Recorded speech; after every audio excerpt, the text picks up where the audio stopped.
आता वेंगुर्ल्याला रोडवरचा पाला झाड खूप असल्यामुळं पाला खूप निघायचा, झाडांच्या फांद्या निघायच्या, त्यामुळे आम्ही ब्रिकेट मशीन बसवली.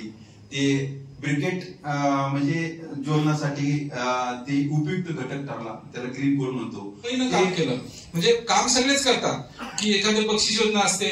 आता जसं आपले अभियान चाललेत, काही स्वच्छ ग्रामची पूर्वीची बक्षिसं मिळवली असतील तर बऱ्याच नगरपालिका अशी बक्षिसं मिळवून टाकतात, पण ते पुढे शाश्वत राहत नाही.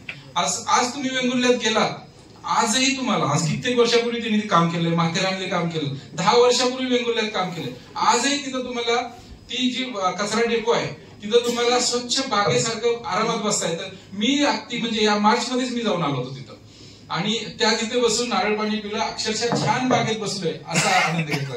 तुम्ही आता ते कुर्ला ते वेंगुर्ला पिक्चर आलं त्यात ते बोलले काय बघा, एवढी प्रत्येक घटकाला आपल्याला मूल्य आपण देऊ शकतो, परंतु प्रॉब्लेम कुठे झाला, हा सगळा एका बकेटमध्ये टाकण्यामुळे. तर ते आपण टाळलं पाहिजे आणि ओला कचरा स्वतंत्र एकदा केला की बाकीचे घटक कागद आणि प्लास्टिक सुक्यातले वेगळे केले की सगळं आपल्याला वेगळं करता येतं. आणि त्यासाठी आपण हा सगळ्या घटकांचं एक एकत्रित ठेवण्याची जी पद्धत आहे ती बदलली पाहिजे. नेक्स्ट